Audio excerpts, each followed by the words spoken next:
Shalom Aleichem Beshem Adonai. Saya Pendeta Krista Andrea. Saya berdomisili sekarang itu di Malang. Nah, saya adalah pendiri dari Paguyuban Nom-Noman Peduli Sitiarjo. Paguyuban Nom-Noman Peduli Sitiarjo ini artinya anak-anak muda yang peduli kepada desanya, yaitu Desa Sitiarjo, Kabupaten Malang, yang terletak 60 km arah tenggara dari Malang. Nah, Pamandirjo ini didirikan tahun 2009. Ini karena ada keprihatinan bahwa di desa tersebut tidak ada atau belum ada Karang Taruna, dan pemuda-pemudanya juga enggan, sebagian besar itu sudah enggan untuk melanjutkan pekerjaan untuk bertani. Di sisi lain, di daerah situ dan sekitarnya, terutama di Kecamatan Sumber Manjing Wetan, tempat Desa Sitiarjo itu ada, itu berjangkit atau banyak penyakit HIV, ya, AIDS, ya. Nah, ini menimbulkan keprihatinan, dan saya berharap pada waktu itu bahwa para pemuda bisa berdaya atas desanya. Nah, kemudian kalau diawalinya itu Pamandirjo itu berangkat dari sebuah event untuk menjadi semacam event organizer, ya, tahun 2009. Sejak tahun 2009 di bawah binaan atau bimbingan Bapak Pendeta Krista, beliau sudah mengadakan semacam rencana ataupun gagasan dengan tujuan untuk membentuk sebuah wadah untuk memfasilitasi pemuda-pemuda gereja. Karena di tahun itu di Desa Sitiarjo ini belum ada Karang Taruna, sehingga dari gagasan tersebut, karena banyak sekali hal-hal yang akan dihadapi oleh para pemuda gereja sehubungan dengan perkembangan teknologi, dan juga pada waktu itu ada MEA, Masyarakat Ekonomi ASEAN, yang di situ banyak sekali tuntutan sehubungan dengan mental, sehubungan dengan skill, terus dengan standar internasional di dalam bekerja. Maka disitulah beliau, Bapak Pendeta Krista itu membentuk wadah, yaitu yang namanya Pamandirjo. Pamandirjo itu adalah Paguyuban Nom-Noman Peduli Desa Sitiarjo. Nah, dengan adanya lembaga itu, disitulah para pemuda itu bisa mengasah yang pertama keterampilan dengan bisa memanfaatkan hal-hal yang ada di Sitiarjo ini, misalnya tradisi kuliner, atau memanfaatkan bahan-bahan baku yang bisa digunakan untuk di Desa Sitiarjo ini. Nah, terus ditambah lagi pada tahun itu kan dibukanya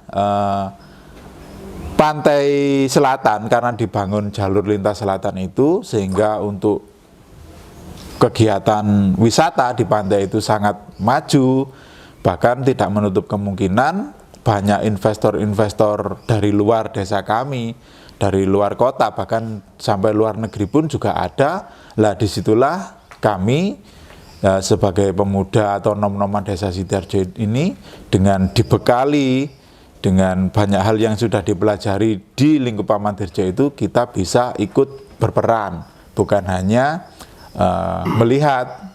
Nah, disitulah terbukti di tahun 2011 itu kita, Pamandirjo itu sudah mengadakan kegiatan event organizer atau kepanitiaan live-in yang pertama. Kalau tidak salah itu di bulan Mei, itu live-in dari Taman Harapan Makassar. Nah, itu disitulah kita membuktikan ternyata bahwa pemuda-pemuda desa Sitiharjo ini yang notabene-nya orang desa.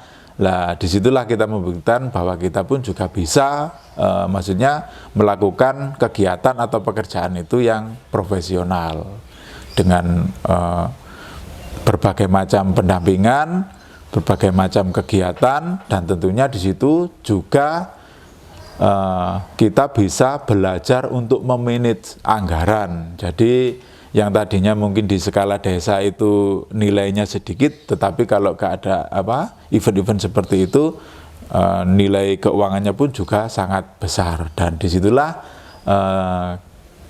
kita bisa belajar. Jadi mulai dari persiapan transportasi, terus persiapan akomodasi untuk menghandle konsumsi, dan masih banyak yang lainnya.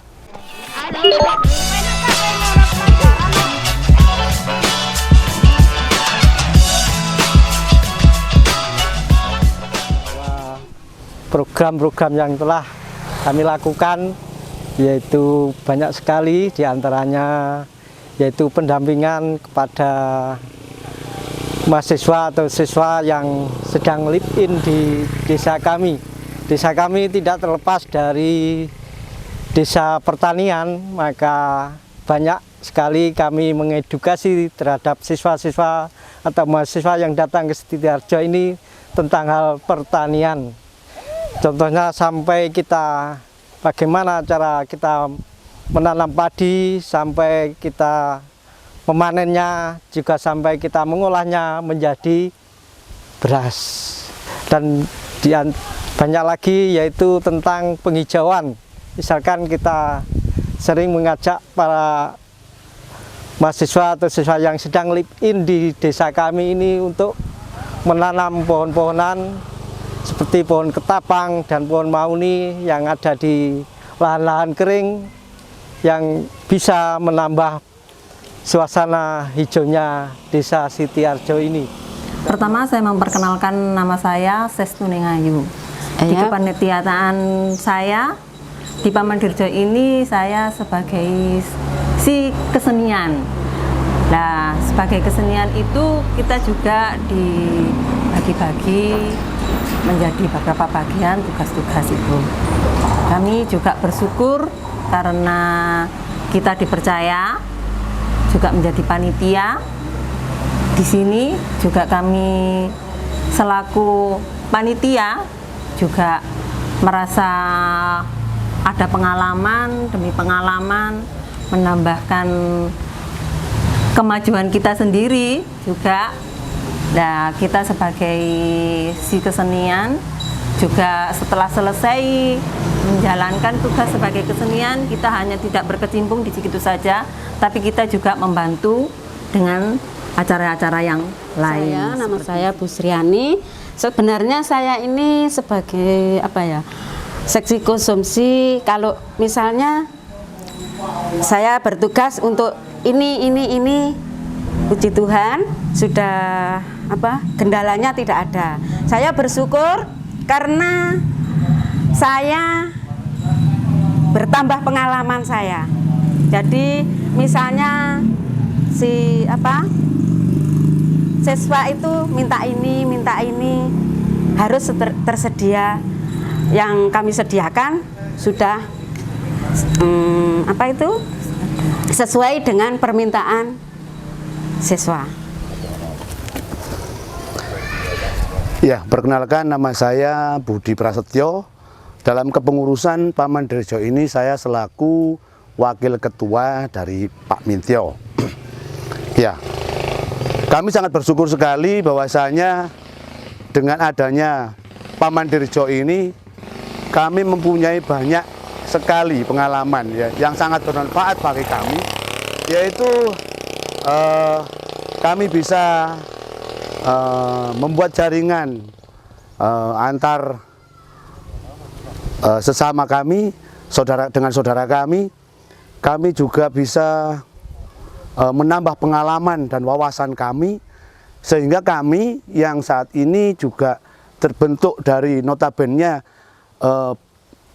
tidak sama rata, artinya berbeda usia, berbeda golongan dan sebagainya, ini kami bisa saling asah pemikiran, saling bertukar pikiran, baik dari para tamu yang kami dampingi, juga dengan sesama kepengurusan kami, yaitu kami yang notabene orang desa ini bisa menambah wawasan dan pengalaman kami, baik dari segi berorganisasi, baik dari segi untuk pemikiran-pemikiran yang lebih dalam lagi, seperti untuk bagaimana kami menyambut tamu, bagaimana kami mendampingi tamu. Ini kami bisa mendapatkan banyak macam ilmu dan banyak sekali manfaat yang kami rasakan. Jadi sekali lagi kami Paman Dirjo sangat bersyukur sekali karena dengan berdirinya Paman Dirjo ini kami bisa membantu dalam hal ini, yaitu ikut membangun desa kami Sidoarjo pada umumnya dan pada khususnya adalah gereja-gereja di Sidoarjo.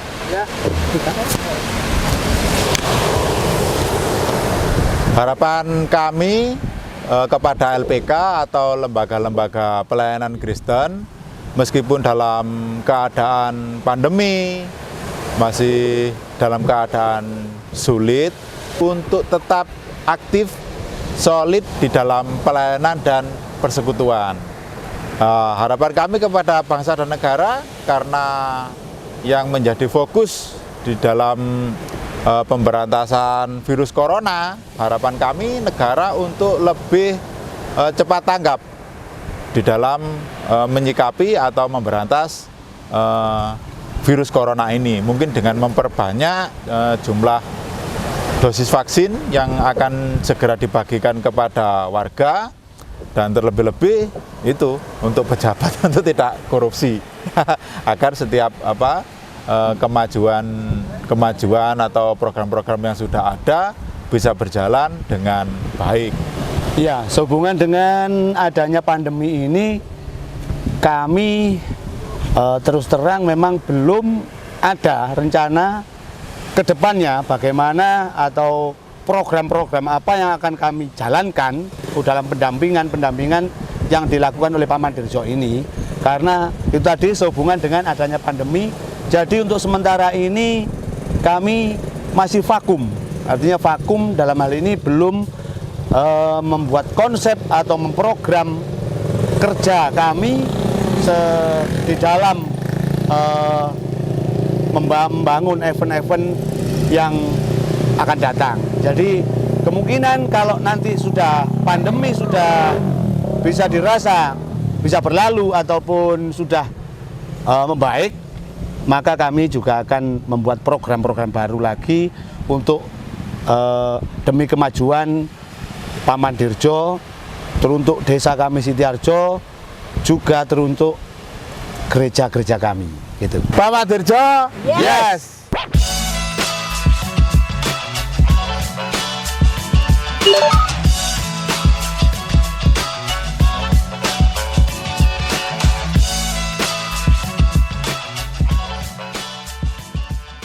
Ya, Paman Dirjo bergabung dengan JKLPK itu ya sekitar bulan Oktober November tahun 2016 ketika dilakukan Konas ya waktu itu di Samosir ya.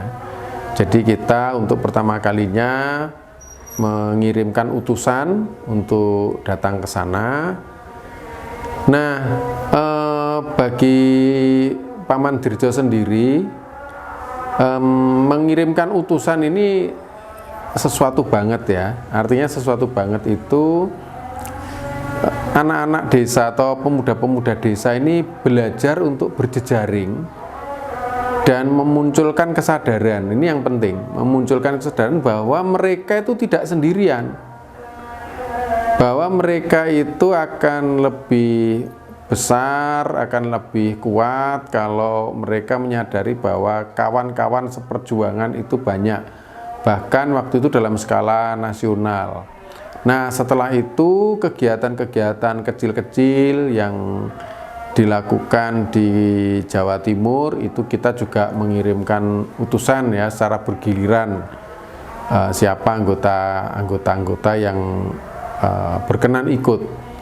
Nah, ini untuk membuka wawasan, ya, kegiatan-kegiatan semacam ini untuk membuka wawasan dan rasa percaya diri dari pemuda-pemuda desa yang sebelumnya itu hanya bergaul dengan masyarakatnya yang relatif homogen. Nah, itu yang kami rasakan manfaat, walaupun mungkin manfaat yang dahsyat apa itu juga bukan itu sebenarnya. Kita mulai dari yang hal-hal yang sederhana, kita mulai dari kesadaran mendasar, dan sekarang ini kami mulai, kalau ada kegiatan-kegiatan begitu, mulai merekrut anak-anak muda yang dulunya masih remaja ketika badan atau lembaga ini berdiri. Nah, sekarang sudah pemuda, mereka kita ikutkan di dalamnya supaya mereka juga mempunyai pengalaman, ya, pengalaman yang lebih luas dan memiliki kesadaran sosial yang mendalam. Untuk Seknas sih saya kira mungkin kerja berjejaringnya yang perlu lebih digalakkan, ya. Apalagi sekarang kan dengan revolusi industri 4.0 ini kan lebih memungkinkan orang untuk berjejaring lebih jauh.